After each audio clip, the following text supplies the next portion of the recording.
इस माह सयाम में कोशिश करें अपना दस्तरखान भरने के साथ साथ दूसरों के दस्तरखान पे इफ्तार फराहम करने का।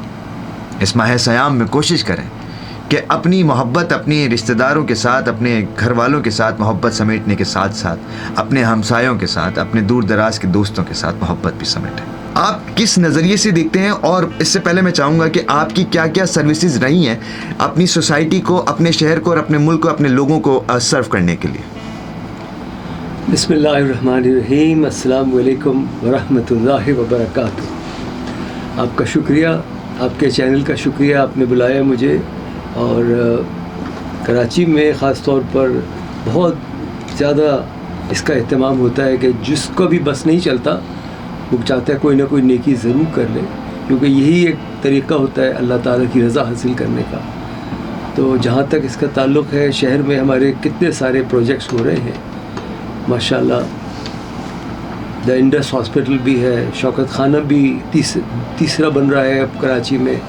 और इसके अलावा आप देखिए ये जो है किडनी सेंटर है, और एक और किडनी हॉस्पिटल है जी हाँ फेडरल बी एरिया में।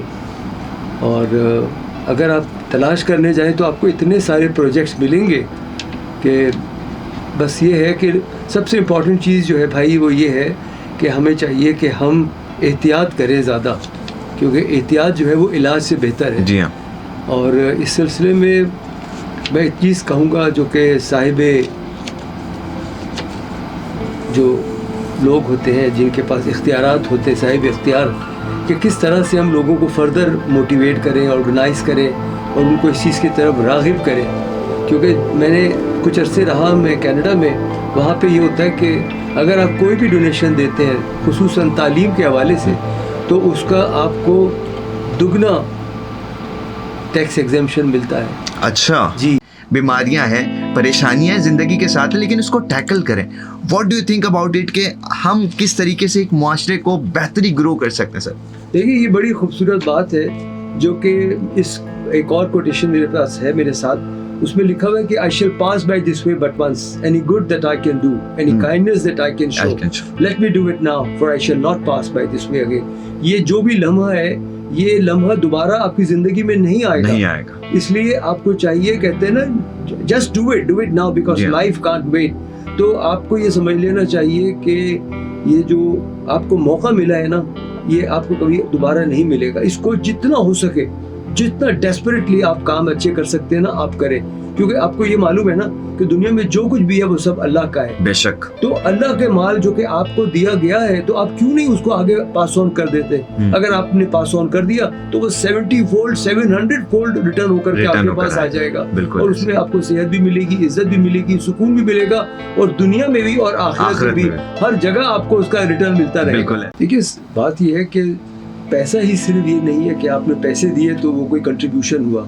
आप तो कोई भी अच्छा काम कर सकते हैं, मुस्कुरा के किसी को देख लिया वो भी अच्छा काम है। अभी मेरी बहन ने कहा कि भाई आप अपने रिश्तों में कुर्बत लाइए, लोगों को माफ़ करना सीखिए, क्योंकि अगर आप माफ़ करेंगे तो आपको अल्लाह माफ़ करेगा। अल्लाह आपको दर्जात आपके बुलंद हो जाएंगे। तो कोई ज़रूरी नहीं है कि आपने बहुत सारा कुछ दे दिया। एक शख्स ने जब इस्लाम के लिए कुछ जमा करने की बात हुई तो एक शख्स ने सिर्फ एक खजूर ला के दी उस अंबार में, तो नबी करीम सल्लल्लाहु अलैहि वसल्लम ने फरमाया कि ये खजूर जो है वो इतनी उसकी अजमत है कि वो सारे अंबार पे भारी है। इन्नमल अमालु बिन्नियात। हाँ, ये मत सोचिए कि जी मेरा पास माल कम है ना, जो आप खुलूस से दिल से आप देंगे तो वो अल्लाह ताला कहते हैं ना, खुलूस से दिल से जो सिजदा हो सिजदे के क्या कहने, वहीं काबा सरक आया जहाँ हमने जबी टेके।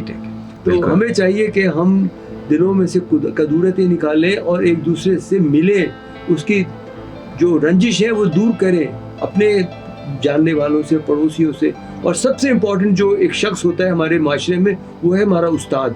आज भी मैं जिन टीचर ने मुझे पढ़ाया था दूसरी तीसरी जमात में, आज भी मैं जब भी कभी इस्लामाबाद या लाहौर जाता हूँ मैं उनके घर ज़रूर हाजिर होता हूँ, उनकी खैरियत दरियाफ्त करता हूँ, यहाँ से फ़ोन कर लेता हूँ। तो बड़ा ज़रूरी है इस चीज़ को करना, क्योंकि देखिए ना, आप अगर रिश्ते कायम करते हैं, आप उनसे करीब होते हैं, उनके मसले मसाइल को कोशिश करते हैं हल करने की, बिल्कुल ऐसा, आपके बड़े दर्जा आप दुआएं लेंगे अपने उस्ताद कराम से। घर में एक माहौल होता है, तो आप उस माहौल में जब रंग जाते हैं, अपने बड़ों को बुजुर्गों को देखते हैं, لیفٹ اینڈ رائٹ اچھے کام کرتے ہوئے تو آپ کے دل میں بھی ایک جذبہ جو ہے وہ آتا ہے کہ بھائی آپ بھی کوئی نیا اچھا کام کریں. تو اس سلسلے میں مجھے ایک بڑا خوبصورت خلیل جبران کا جو ہے وہ ایک کوٹیشن ہے, اس میں وہ کہتے ہیں the power of giving, there are the believers in life and their bounty of life, and their coffer is never empty. There are those who give with joy, and that joy is their reward. All you shall have someday be given. Therefore give now, that the season of giving may be yours and not your inheritance. They give and they may live, for to withhold is to perish. یعنی جو بھی آپ کے پاس مال ہے وہ ایک نہ ایک دن تو آپ کے پاس سے لے لیا جائے گا جب آپ کی آنکھیں بند ہوں گی. تو اچھا نہیں ہے کہ آپ اپنی زندگی میں اپنے ہاتھوں سے جو اچھے کام آپ کو کوئی کہتا ہے, اپروچ کرتا ہے کسی بھی ایریا میں, چاہے وہ ہیلتھ ہو, ایجوکیشن ہو, اسپورٹس ہو, کیونکہ ہمارے یہاں جو سب سے امپورٹنٹ چیز ہے وہ ہے اسپورٹس, جس کو نگلیکٹ کیا جا رہا ہے. باہر ملکوں کو دیکھیے, جتنے بھی ملک ترقی یافتہ ممالک ہیں ان کا وہ اسپورٹس میں بھی, اولمپکس میں بھی تو سر فہرست میں ہے. انفارچونیٹلی ہمارے یہاں پلے گراؤنڈس کا رواج کم ہو گیا ہے. لیکن جس اسکول سے میں نے تعلیم حاصل کی تھی, ہیبی پبلک اسکول سے, وہاں تو 6-7 ہاکی گراؤنڈس تھے اور ہر قسم کا اسپورٹس کھیلے جاتے تھے وہاں پہ. تو ہمارے اسکولوں میں, کالجز میں, یونیورسٹیز میں, مجھے یاد ہے میں نے آج سے 20-25 سال پہلے کراچی یونیورسٹی کے اسپورٹس فیسٹیول کا انعقاد کروایا, بہت ساری کمپنیوں کو ساتھ شامل کر کے. تو ہمیں چاہیے کہ اسپورٹس فیسٹیول کروائیں. ابھی دیکھیے انفارچونیٹلی ہمارے یہاں کرکٹ جو ہے اتنی زیادہ وہ آگے نہیں بڑھی, اس لیے کہ وہاں پہ کچھ کوئی بھی چیز ایسی ہو جاتی ہے جو کہ کارفامہ ہو جاتی ہے. تو ہمیں چاہیے اسپورٹس ہوگا تو ایجوکیشن بھی ہوگی, ہیلتھ بھی اچھی ہوگی اور مینٹلی ڈیولپ ہو جاتا ہے. بالکل ایسے. سنتے رہیے سنو FM 89.4.